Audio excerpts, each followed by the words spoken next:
Bismillahirrahmanirrahim. Assalamualaikum warahmatullahi wabarakatuh. Bapak Ibu yang kami hormati, pada pagi hari ini kami akan mengulang kembali hal yang sudah kami sampaikan dalam forum sebelumnya.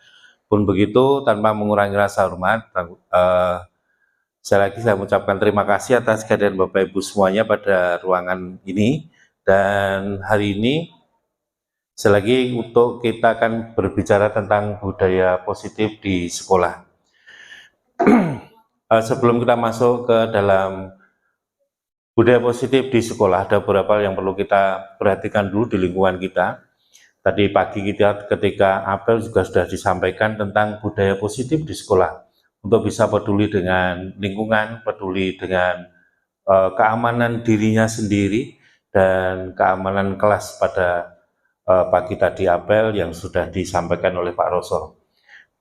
Ibu Bapak yang bahagia, di SMK 6 Sukoharjo, budaya positif ada beberapa yang sudah dilakukan, karena juga ada beberapa Bapak Ibu guru penggerak yang sudah melaksanakan praktek baiknya di sekolah, sehingga ini akan membuat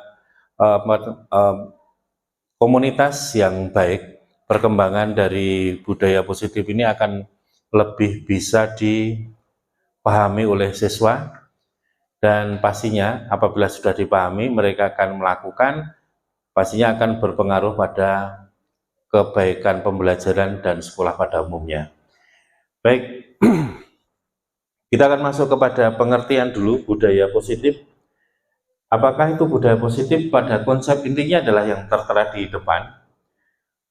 Diawali dengan mengubah paradigma pandangan tentang dunia dari teori stimulus respon ke teori kontrol, yang pada teori kontrol ini menegaskan bahwa orang lain tidak bisa mengontrol perilaku diri orang lain. Maksudnya begini, saya tidak mungkin mengatur kontrolnya ibu bapak yang ada di sini, karena secara tidak langsung ketika kami kontrol ada sesuatu yang bergejolak. Nah, bagaimana caranya kita nanti sebagai guru menumbuhkan kontrol itu dari diri? Lewat kesadaran dirinya, mereka akan membuat berperilaku baik pada lingkungan, pada pembelajaran maupun pada teman-temannya. Nah, ini berbanding terbalik dengan teori kontrol, stimulus respon.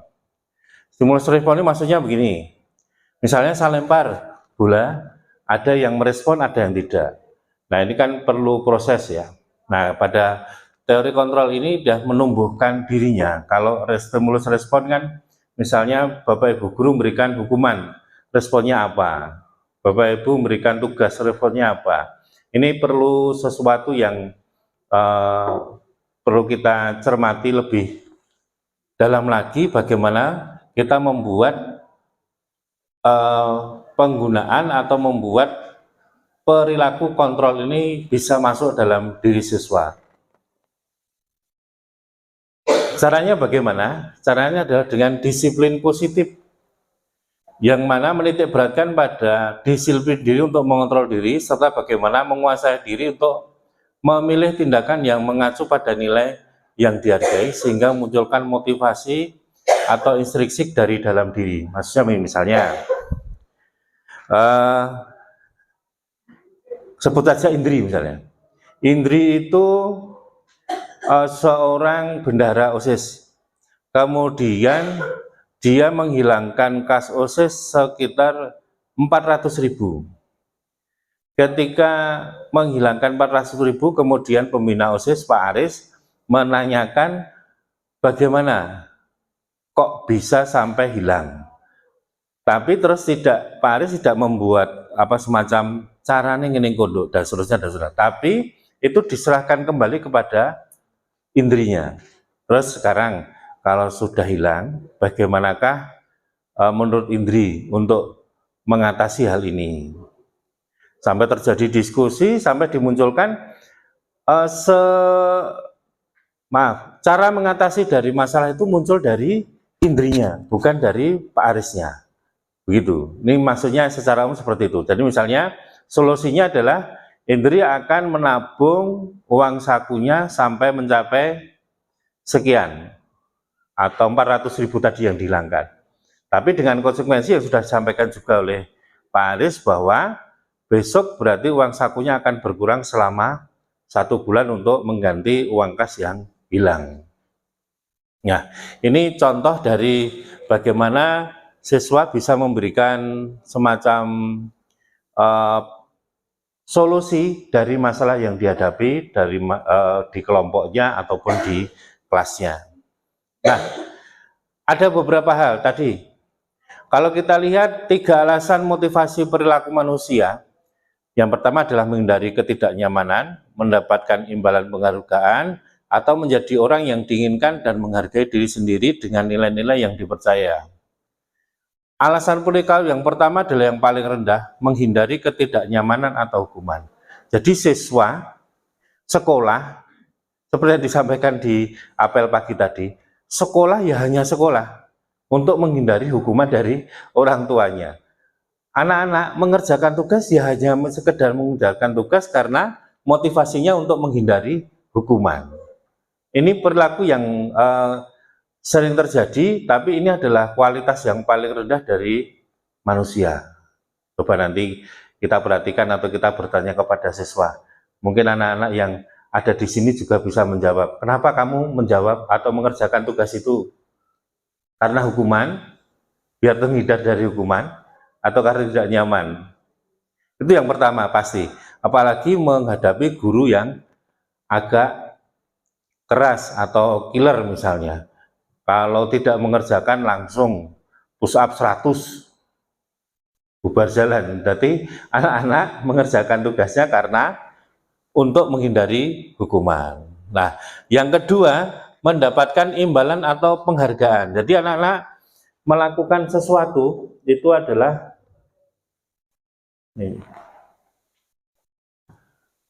saya dapat apa apabila saya melakukannya. Tingkatan yang lebih tinggi, tapi ini kurang bagus juga. Jadi mereka melakukan sebuah tindakan untuk mendapatkan pujian yang menurut mereka penting dan mereka letakkan dalam dunia berkualitas mereka. Mereka melakukan sesuatu untuk mendapatkan hadiah, pengakuan, atau imbalan. Ini bersifat eksternal, maksudnya bukan dari diri siswanya. Jadi yang tadi awal itu juga eksternal, karena gurunya dia melakukan kegiatan, karena ingin mendapatkan imbalan dia melakukan. Nah, yang paling baik di antara itu adalah menjadi orang yang mereka inginkan dan menghargai diri sendiri dengan nilai yang mereka percaya. Jadi melakukan sesuatu itu karena dia meyakini apa yang dia lakukan, dan itu menjadi baik untuk meningkatkan kualitas diri. Ini adalah motivasi yang membuat seorang memiliki disiplin positif karena perilakunya bersifat internal bukan eksternal. Jadi setiap kali mungkin ketika saya menghadapi anak-anak, itu setiap kali saya sampaikan adalah mari kita tingkatkan kualitas diri kita.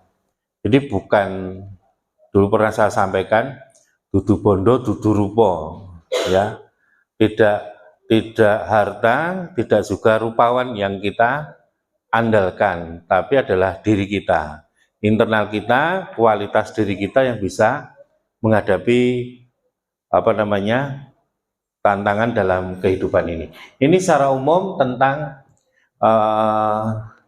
motivasi orang untuk melakukan sesuatu. Sedikit saya gambarkan ini sebelum kita masuk kepada keyakinan kelas. Jadi perubahan stimulus respon ini munculnya adalah disiplin positif, kemudian motivasi perilaku manusia ada 3 tadi, dan yang berikutnya adalah disiplin positif itu terbentuk karena ada kebutuhan dasar. Kebutuhan dasar manusia itu adalah bertahan hidup, kemudian cinta kasih sayang, kebebasan, kesenangan, kekuasaan. Perilaku anak yang terjadi adalah mereka ingin bertahan hidup, maksudnya dengan melakukan sesuatu, berdisiplin tadi, karena agar bisa hidup, dan lancar lek sekolah, gampangannya ngono kuwi. Kemudian cinta dan kasih sayang, cetak salah ketiknya. Cinta dan kasih sayang, karena melakukan sesuatu, karena punya rasa sayang, punya rasa cinta kasih kepada orang tuanya, pada temannya. Itu perilaku-perilaku yang ingin menunjukkan kedisiplin positif. Kemudian untuk mendapatkan kebebasan, ada anak-anak, contoh yang tadi disampaikan, ingin mendapatkan kebebasan, mengambil matras ke dalam kelas untuk dipakai tidur bersama. Itu kan bentuk kebebasan anak untuk tidur. Untuk ketika belajar dan Bapak Ibu guru kebetulan ada tugas lain, anak-anak bisa berperilaku seenak mereka, tidur juga senyaman mereka, cari matras dan sebagainya. Ya, kemudian ini masuk juga dalam kesenangan, dan terakhir adalah kebutuhan dasar manusia adalah untuk berkuasa, kekuasaan. Misalnya kekuasaan ini maksudnya kita punya power untuk menguasai orang lain. Ya, kita menguasai orang lain. Sampai ya tadi kita berikan hukuman karena motivasinya kita adalah kita menguasai orang lain. Mereka nurut kepada apa yang kita sampaikan. Kita lihat contohnya misalnya di ketua kelas, di kelasnya masing-masing anak-anak itu, kadang-kadang ketua kelas mempunyai sifat ini, berkuasa. Jadi apa yang misalnya yang tidak setuju dengan pendapat saya, maka silahkan untuk keluar misalnya, harus diberikan hukuman misalnya seperti itu. Itu bentuk dasar kebutuhan dasar manusia yang nanti membentuk disiplin positif. Jadi motivasi perilaku manusia menjadi disiplin itu adalah 3 tadi. Disiplin positif itu karena ada kebutuhan dasar manusia. Jadi mereka berperilaku karena punya motivasi sendiri-sendiri. Ngerti ya? Baik, sebelum ke sini mungkin ada sesuatu yang perlu ditanyakan atau masih aman-aman saja? Aman ya Bu ya? Aman, aman. Oke, next. Setelah kita berdisiplin positif atau anak kita bisa menjadi mempunyai sifat disiplin positif tadi, ini akan menuju kepada pembentukan keyakinan kelas. Keyakinan kelas itu apa? Keyakinan kelas adalah prinsip atau kebajikan universal yang disepakati bersama oleh semua warga sekolah untuk dilaksanakan. Contoh, datang tepat waktu, 15 menit setelah bel harus komplit, misalnya seperti itu, diyakini. Kemudian lagi misalnya, setelah pelajaran olahraga, untuk masuk ke pelajaran yang lain harus ganti baju seragam, tidak boleh memakai kaos. Itu diyakini dan disepakati oleh kelas tersebut. Nah, ini akan membentuk semacam keyakinan kelas tadi, ya. Kemudian posisi kontrol guru ketika kita membuat keyakinan kelas ini apa? Posisi kontrolnya ada yang sebagai penghukum, yang tadi sudah saya sampaikan. Gandeng, kue ranggara PR, ayo push up 10 kali. Itu bentuknya hukuman. Ya, bentuknya hukuman. Kemudian pembuat orang lain merasa bersalah. Yang sudah sering digunakan, penghukum tadi jelas sering. Yang membuat merasa bersalah begini misalnya, membuat kesalahan, terus bulis, apa kok kira mesakne gurumu to mas, bendino wis dingenekne, dingonokne, ya guru ajek wae. Setiap kali diberitahu, besoknya dilakukan lagi, beritahu, besoknya dilakukan lagi. Dan itu dilakukan berulang, sampai akhirnya gurunya menyampaikan, apakah kamu tidak kasihan dengan gurumu? Setiap hari seperti itu dan seterusnya. Apa yang terjadi dengan anak tersebut? Dia merasa bersalah. Nah ini apakah kita perlu gunakan? Boleh satu saat. Kemudian sebagai teman, posisi gurunya adalah seolah menjadi teman. Misalnya tidak langsung memberikan hukuman, tapi memberikan semacam pendampingan. Bagaimana? Ini tidak bisa, harusnya seperti ini dulu. Kemudian kalau anak-anak SD, loh lah kok belum dirapikan, ayo dirapikan sama ibu guru, sama bapak guru, bareng-bareng, ayo bareng-bareng. Nah, tapi ini ada kelemahannya, walaupun nanti akhirnya anak-anak nurut, tapi dia nurut pada guru yang seperti itu saja. Guru yang lain tidak tidak digugu coro Jawane, tidak akan dipatuhi. Contoh ya misalnya, pasti adalah di sini dalam organisasi. Misalnya antara Pak A dan Pak B ketika menyuruh anak, ada yang nurut dengan si Bapak A, tapi tidak nurut dengan Bapak B. Gitu Bu, karena perbedaan perilaku antara guru dengan siswanya. Ada yang berperilaku, oh wis, kayak koncoku ada yang modelnya seperti itu. Maka setiap kali dimintai tolong, justru dia langsung jalan. Ini susahnya, kalau yang tidak nyuruh guru tersebut, dia tidak akan jalan. Susahnya di situ, bahaya ini. Jadi bagaimana cara menumbuhkan secara internal mereka akan melakukan sendiri. Kemudian sebagai pemantau maksudnya di sini adalah guru melihat dari jauh, kemudian apabila ada yang kurang, dia datangi, kemudian diberikan solusi. Ya. Dan terakhir adalah sebagai manajer. Ini harapan kita. Bapak Ibu guru di sini nanti menjadi seorang manajer dalam pembelajaran. Mengatur, kemudian memberikan keyakinan, kebersamaan, bagaimana cara bareng-bareng ini ya. Mengolah, memanage kelas itu menjadi sebuah pembelajaran yang hidup, tapi bukan karena gurunya, tapi karena kebersamaan dalam kelas, kemudian motivasi internal jalan.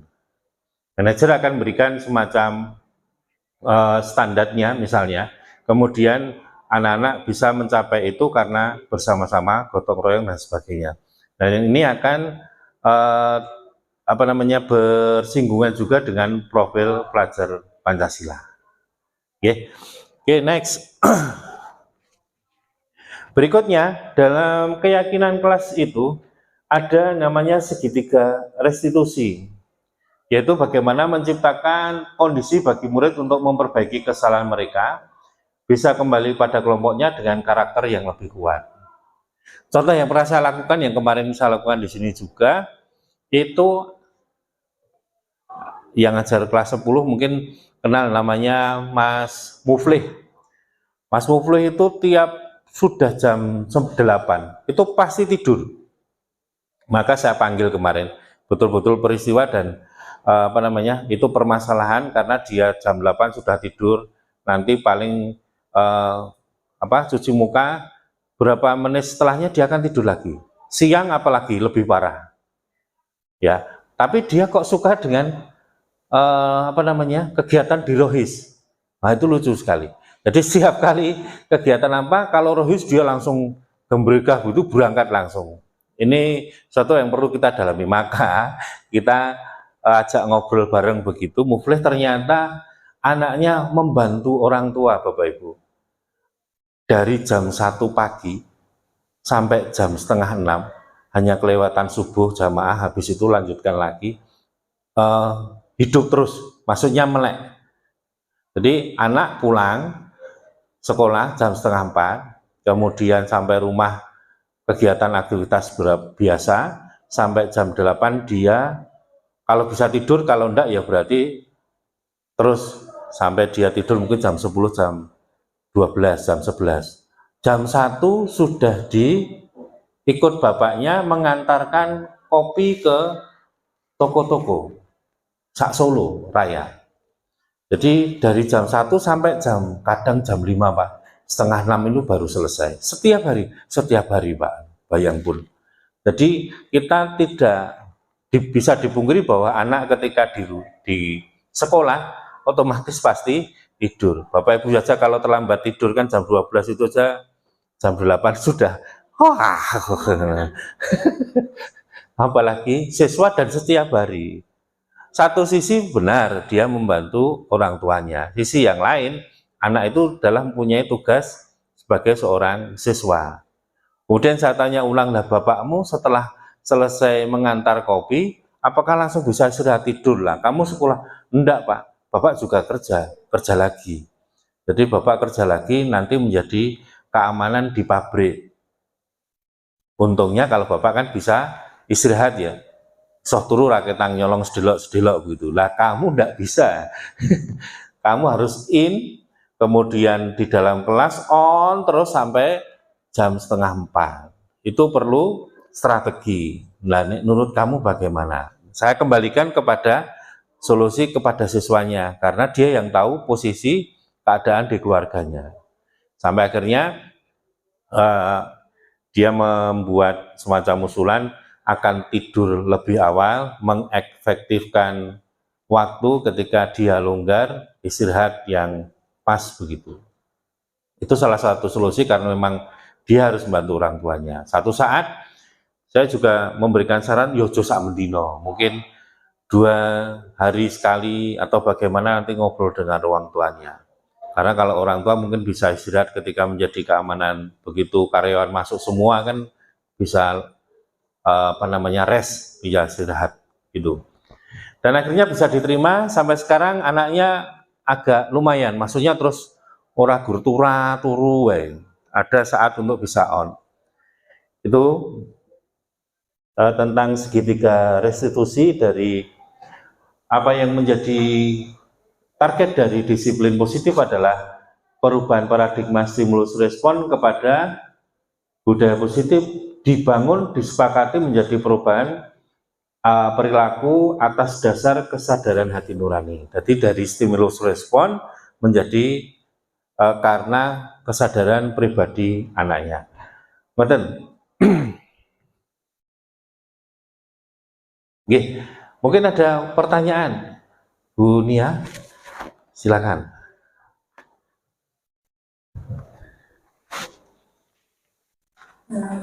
Assalamualaikum warahmatullahi wabarakatuh. Ya, Waalaikumsalam. Tadi Pak San menyampaikan mengenai keyakinan kelas. Ya. Oke. Yang namanya anak itu pasti perilakunya beda-beda ya, Pak. Ya. Yang disampaikan tadi bahwa mengontrol perilaku orang lain kan tidak bisa. Ya. Semuanya. Ya. Yang disampaikan tadi ya. Contohnya tadi mobilis tadi. Ya. Bahwa anak itu perilakunya tidak bisa dikontrol oleh kita kalau kita hidup mendalaminya. Ya. Yang saya tanyakan bagaimana cara membentuk keyakinan kelas, padahal di kelas itu contohnya saja di kelas ada 36 siswa ya Pak. Pasti sulit untuk menentukan atau membentuk keyakinan kelas. Yang saya tanyakan itu aja Pak, bagaimana cara untuk membentuk keyakinan kelas dengan perilaku yang berbeda-beda. Ya. Baik, terima kasih Bu Nia, bagus sekali pertanyaannya. Bagaimanakah cara membentuk keyakinan kelas dengan perbedaan spesifikasi anak yang berbeda-beda? Jadi di dalam keyakinan kelas yang sudah kami sampaikan di awal, secara universal, jadi kebajikan atau prinsip universal yang disepakati bersama. Jadi kalau sudah sampai kepada kekhususan itu menjadi ranahnya Bapak Ibu Guru ketika itu berbeda. Nah, ini yang nanti maka di dalam keyakinan kelas ada ini Bu tadi, segitiga restitusi ini. Maka ketika anak yang spesial tadi, mereka harus diatasi dengan segitiga restitusi ini. Tapi secara umum disepakati, misalnya yang paling gampang ya, datang terlambat 10 menit, disepakati harus bagaimana, tidak boleh terlambat. Terus misalnya tadi yang kedua yang saya sampaikan, pelajaran biasa harus memakai seragam. Ketika habis olahraga, berarti seragam olahraga harus diganti dengan seragam sekolah biasa. Itu kan universal, secara umum. Kalau universal saja tidak bisa, berarti harus diatasi dengan segitiga restitusi. Maksudnya seperti itu. Jadi keyakinan secara umum di kelas itu disepakati dulu.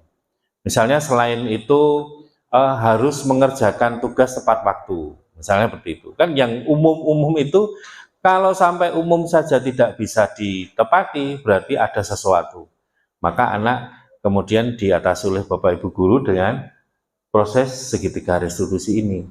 Contoh yang lain yang kemarin menjadi kasus adalah dia sering terlambat. Kenapa sering terlambat? Ternyata dia suka main HP pakai paket malam itu. Jadi selainnya pada tidur, tapi dia malah menggunakan waktunya untuk bermain game karena mencari kemudahan dalam artian sing dapat gratisan kuota. Nah, ini perlu disepakati sampai akhirnya anak tersebut itu bisa kembali ke komunitas dengan kepala tegak yang dimaksud segitiga restitusi ini. Ini ya, kembali pada dengan karakter yang lebih kuat. Oh iya, aku sadar aku salah, saya punya solusi seperti ini. Itu yang ada di kepala anak. Jadi keyakinan kelas ini adalah kesepakatan universal. Kabeh iso dilakoni. Ngoten. Itu. Nah, caranya ya tadi kita sepakati bersama dengan kelas-kelas apa yang perlu kita batasi, apa yang perlu kita yakini ketika pembelajaran itu. Ngoten. Baik, begitu Munia, bisa dipahami ya? Ya, memang perlu semacam proses. Nah, berikutnya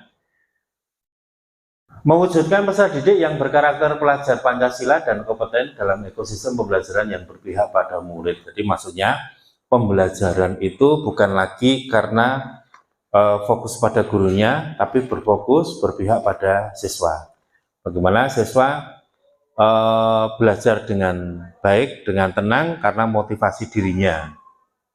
Dengan caranya kita mengubah atau memberikan motivasi anak untuk berubah secara positif dengan disiplin positif, dibantu dengan posisi kontrol guru sebagai manajer, dan budaya positif yang berpihak pada murid. Semuanya pihaknya pada murid, maka kita secara tidak langsung akan memberikan dorongan motivasi anak untuk berbuat karena kesadaran dirinya. Nah, apa yang dimaksud dengan budaya positif nanti ini baru, posisi baru. Budaya positif adalah nilai atau keyakinan yang dibangun dalam jangka waktu lama, tercermin pada sikap keseharian seluruh komponen sekolah yang berpihak pada murid, agar bisa berkembang untuk mewujudkan profil pelajar Pancasila. Peran pendidik sebagai penuntun menciptakan kondisi pembelajaran dan lingkungan sekolah yang berpihak pada murid, membahagiakan, menggembirakan murid sangatlah penting. Jadi ini budaya positif memang tidak bisa langsung, begitu tidak bisa. Kita perlu waktu yang lama. Jadi misalnya apa yang terjadi sekarang, akhir-akhir ini, apa yang menjadi budaya sekolah kemarin sudah dibentuk sebelum COVID, itu hilang. Gitu Bu. Nah, proses hilangnya kan juga agak lama. Untuk membentuk kembali kepada sebelum COVID, itu juga perlu waktu. Apel pagi yang sekarang mungkin agak molor 5 menit, padahal dulu bisa tepat waktu. Ini perlu waktu yang lama. Dalam menerapkan budaya positif, berkolaborasi bersama seluruh komponen sekolah untuk mewujudkan visi sekolah melalui pendekatan inquiry apresiatif dengan melakukan tahapan baca. Maksudnya, apa yang disampaikan oleh Bapak Ibu Guru, harapan tentang siswa itu kita, saya, Anda, berkolaborasi untuk menciptakan kebaikan. Contoh, yang paling tadi lah misalnya, apel sekarang 5 menit molor, caranya bagaimana? Tidak bisa satu pembina siswa atau Bapak kesiswaan mengatur sendiri, tidak bisa, membutuhkan orang lain. Pak Satpam, nanti harus ditutup jam sekian, harus ditutup. Kemudian Bapak Ibu Guru yang lain, tolong disampaikan di kelas bahwa apel sekarang harus tepat jam sekian. Kemudian membutuhkan siswa untuk memberikan mengawasi ketika anak-anak parkir, ketika parkir juga baik, tapi tidak terlambat ketika mengikuti apel. Gitu. Ini perlu waktu dan perlu banyak pihak. Nah, tadi sudah sampaikan dengan membuat kesepakatan kelas, budaya positif akan muncul. Kemudian juga memberikan atau melibatkan respon murid dengan penuh kesadaran dan tanggung jawab. Jadi yang dimunculkan adalah setelah motivasi internal muncul, mereka akan sadar dan melakukan semuanya dengan penuh tanggung jawab. Nah, sebelum ke kesimpulan, mungkin ada pertanyaan lagi. Kelihatannya Bu Lis tadi dari tadi mau mengacung tidak jadi, coba. Ya, terima kasih. Assalamualaikum warahmatullahi wabarakatuh. Waalaikumsalam. Langsung awal ya Pak. Ya. Saya mau bertanya, apakah dengan budaya positif itu yang diterapkan di sekolah itu akan berpengaruh pada mutu sekolah? Karena komponen sekolah itu kan banyak, jadi melibatkan berbagai pihak. Ya. Terima kasih. Assalamualaikum warahmatullahi wabarakatuh. Waalaikumsalam warahmatullahi wabarakatuh. Pertanyaan yang bagus sekali. Kita sudah masuk kepada budaya sekolah, dan apakah budaya sekolah itu akan mempengaruhi mutu sekolah? Jawabannya pastinya iya. Jadi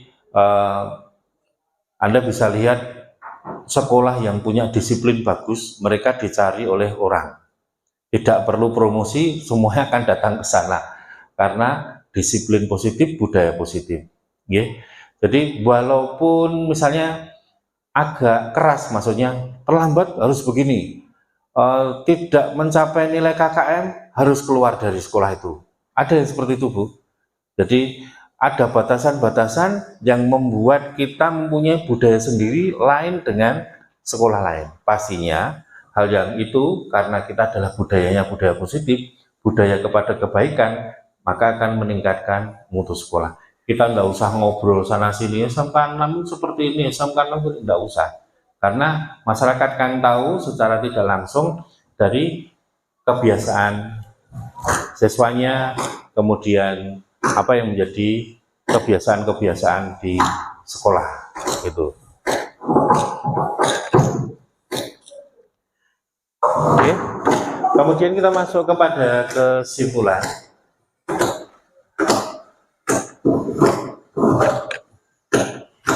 Jika budaya positif kelas menjadi pedoman atau keyakinan untuk dilaksanakan secara konsisten dan berkelanjutan, bagi seluruh warga sekolah diharapkan visi sekolah tercapai dan semua warga sekolah nyaman, gembira, bahagia, dipenuhi cinta kasih, dan akan terwujud profil pelajar Pancasila. Ya contoh yang paling mudah lah ketika anak-anak berproses membuat sesuatu, kemarin ada lomba, anak-anak akan melakukan sesuatu itu dengan gembira, dengan senang. Anda tanya panitia-panitia, mereka akan melakukan dengan senang. Karena penuh kesadaran diri, mempunyai tanggung jawab untuk membuat budaya positif. Ya. Kemudian kolaborasi antar mereka, antara jurusan multimedia, dengan anak akuntansi, dengan anak TBSM, itu akan menumbuhkan budaya bareng-bareng, budaya positif, yang pastinya akan memberikan sarana untuk mereka memompa motivasi diri dengan mobilitas yang baik dan pastinya yang positif, ya. Ya, mungkin itu Bapak Ibu yang dapat kami sampaikan pada pagi hari ini. Pastinya marilah kita bersama-sama membuat budaya positif, kemudian disiplin positif di awal untuk membentuk SMK 6 yang lebih baik. Ini harus diawali dari Bapak Ibu guru semuanya, mengkondisikan siswa mempunyai keyakinan diri yang baik, keyakinan kelas bersama, kemudian menumbuhkan kesadaran diri pribadi, menumbuhkan tanggung jawab pribadi, dan dapat menghasilkan siswa-siswa yang berkualitas, sehingga nanti ketika keluar, anak-anak tidak kaget ketika keluar, bisa membentuk budaya positif SMK 6 Sukoharjo, dan pastinya mutu SMK 6 akan lebih meningkat. Itu Bapak Ibu yang dapat kami sampaikan. Mohon maaf bila ada kesalahan. Assalamualaikum warahmatullahi wabarakatuh.